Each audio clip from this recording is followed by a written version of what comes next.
హరి ఓం శ్రీ గురుభ్యో నమః. శ్రీ మహాగణాధిపతే నమః.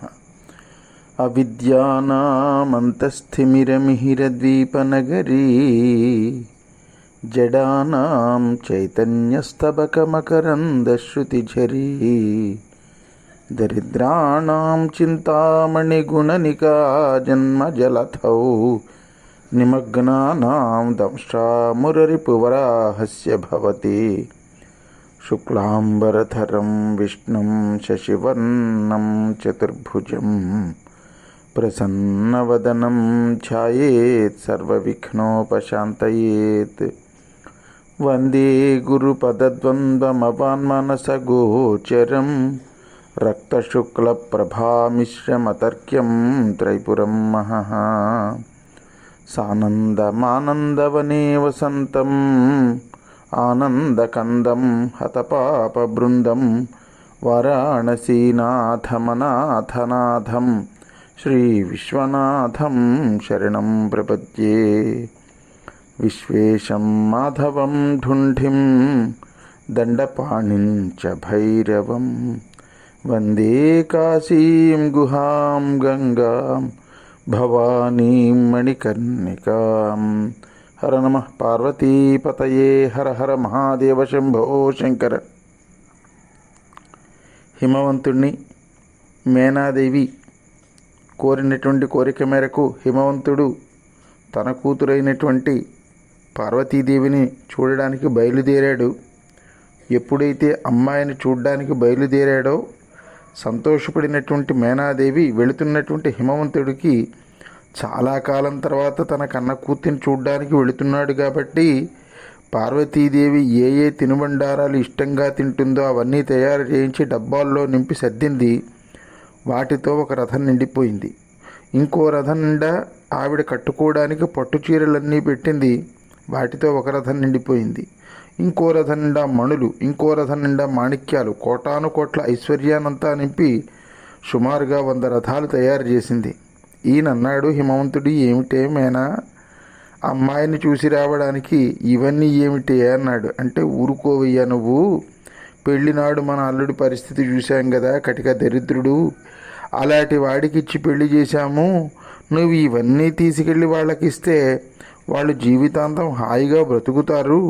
కన్న పిల్లకు కన్నందుకు మనం ఆ మాత్రం చెయ్యాలి. చూస్తూ ఎలా ఊరుకుంటాం?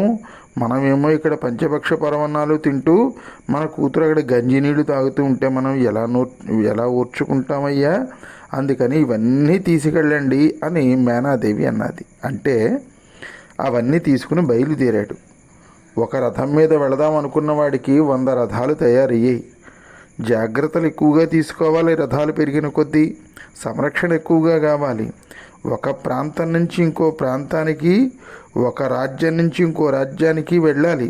హిమవత్ పర్వత ప్రాంతం నుంచి కాశీ మహానగరానికి వెళ్ళాలి అంటే మధ్యలో ఎన్నో నగరాలు వస్తాయి, ఎన్నో పట్టణాలు వస్తాయి, ఎన్నో గ్రామాలు వస్తాయి, ఎన్నో జనపదాలు వస్తాయి, ఎన్నో వనాలు వస్తాయి. మార్గమధ్యంలో దారిదోపిడీ దొంగలుంటారు. అందుకని వాళ్ళందరి నుంచి రక్షించుకుని వీటిని తీసుకుని వెళ్ళి నా కూతురికి ఇవ్వాలి అనుకున్నాడు. ప్రయాణమై వెళుతున్నాడు. హిమవంతుడు అలా వెళుతూ వెళుతూ వెళుతూ ఉండగా అనేక గ్రామాలు, పట్టణాలు, నగరాలు, జనపదాలు, వనాలు దాటి వెళ్ళగా ఒకానొక రోజున సాయంత్రం అయ్యింది. సాయంత్రం అవ్వడమేమిటి, సాయంత్రం అవుతూ ఉంటుంది కదా, ప్రతిరోజు ఉదయం అవుతుంది, సాయంత్రం అవుతుంది, రాత్రి పగలు సామాన్యమే కదా.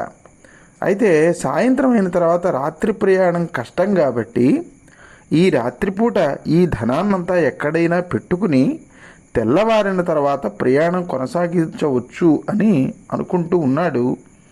ఈయన అదృష్టం కొద్దీ జగజ్జగీయమైనటువంటి దీపపు కాంతులతో వెలిగిపోతున్నటువంటి ఒక నగరం కనబడింది. అమ్మయ్యా, ఒక నగరం వచ్చింది. ఈ నగరంలో ఈ రాత్రికి గడిపి తెల్లవారిన తర్వాత నేను ఇక్కడి నుంచి మళ్ళీ ప్రయాణమై వెళతాను అని ఆ రథాలన్నింటినీ కూడా ఆ నగరంలోకి తీసుకెళ్ళాడు. చూస్తున్నాడు ఆ నగరం యొక్క వైభవం.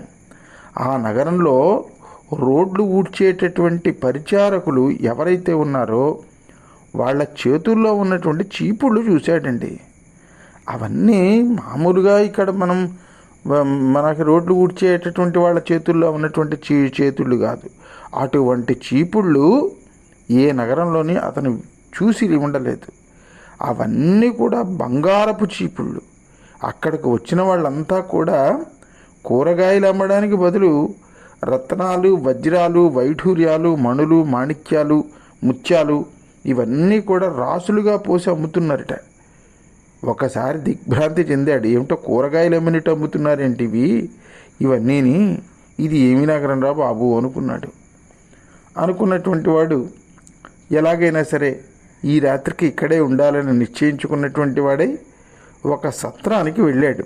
వెళ్ళి, అయ్యా నేను ఫలానా ప్రాంతం నుంచి వస్తున్నానండి, ఫలానా చోటికి నేను వెళ్ళాలి, ఈ రాత్రికి ఇక్కడ ఉండడానికి అవకాశం ఇస్తారా అని అడిగాడు.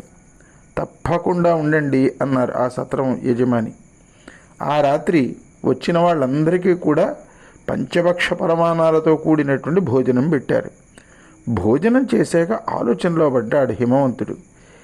నేను రాజ్యాన్ని పరిపాలిస్తున్నాను, కానీ నా రాజ్యంలో వీధులను ఊడ్చేటటువంటి వాళ్ళు ఇక్కడలాగా బంగారు చీపుళ్ళు పట్టుకుని ఉడవడం లేదు.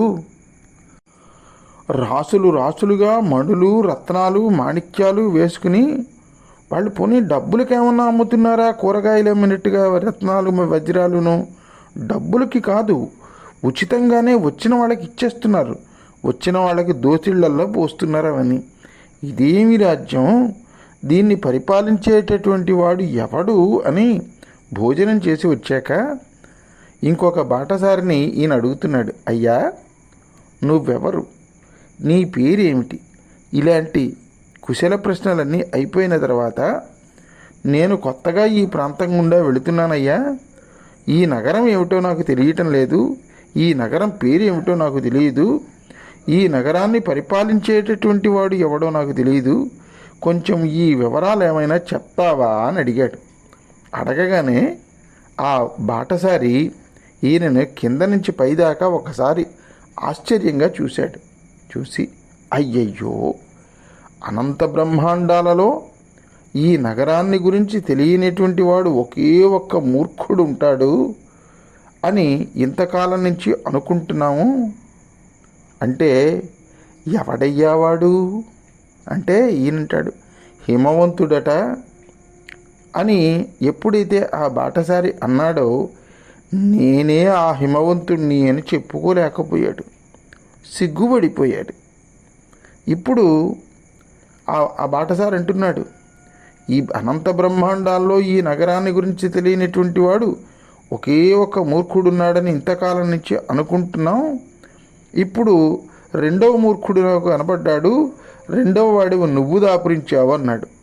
సరేలేవయ్యా, పోతే పోయింది, ఆ హిమవంతుడి ముచ్చట ఇప్పుడెందుకు, ఈ నగరం ఎవరిదో చెప్పవయ్యా బాబు అన్నాడు హిమవంతుడు. హిమవంతుడు అలా అడిగితే చెప్పడం ప్రారంభించాడు. ఏమయ్యా, నీ హృదయం బండబారినటువంటి హృదయం అని అనిపిస్తోంది. నిజమే కదండి, హిమవంతుడు బండే కదా, అది పెద్ద కొండ కదా హిమవంతుడు అంటే, ఒక పర్వతమే కదా ఆయన. ఎవరి హృదయం కఠోరమై ఉంటుందో, కఠోరం కాదు, ఆ హృదయం రాయి కన్నా కఠోరమై ఉంటుందో వాడు మాత్రమే విశ్వేశ్వరుడు పరిపాలించేటటువంటి ఈ కాశీని గురించి తెలుసుకోలేడయ్యా. దీన్ని కాశీ అంటారు, దీన్ని పరిపాలించేటటువంటి వాడిని విశ్వనాథుడు అని అంటారు అని. స్వభావ కఠినాత్మాపి సవరన్ హిమవాన్ గిరి ప్రాణాధిక సుతాదానా జ్యోతినో విశ్వనాయకం. నిజానికి కఠినమైనటువంటి స్వభావం కలవాడు కాబట్టే తన కూతుర్నిచ్చి పెళ్లి చేయడానికి వెనక ముందు పడ్డాడు. విశ్వనాథుడికి తన కూతుర్నిచ్చి పెళ్లి చేయాలి అంటే మీనం దగ్గర నుంచి మొదలుపెట్టి మీనరాశి దగ్గర నుంచి మేషరాశి వరకు వెనక్కి లెక్క పెట్టాడు రాసులు. మీనమేషాలు లెక్క పెట్టడం అంటారు. ఇలా ఆ బాటసారి చెప్తున్నటువంటి మాటలన్నీ వింటున్నాడు. తర్వాత విన్న తర్వాత ఇంకా ఏం జరిగిందో మనం రేపటి కథాభాగంలో శ్రద్ధగా వినే ప్రయత్నం చేద్దాం భక్త మహాశైలారా. అంతవరకు స్వస్తి ప్రజాభ్యః పరిపాలయంతాం న్యాయేన మార్గేణ మహిం మహీషాః. గో బ్రాహ్మణేభ్యः శుభమస్తు నిత్యం. లోకాः సమస్తాः సుఖినో భవంతు. సర్వే జనాः సుఖినో భవంతు. హర నమః పార్వతీపతయే. హర హర మహాదేవ శంభో శంకర.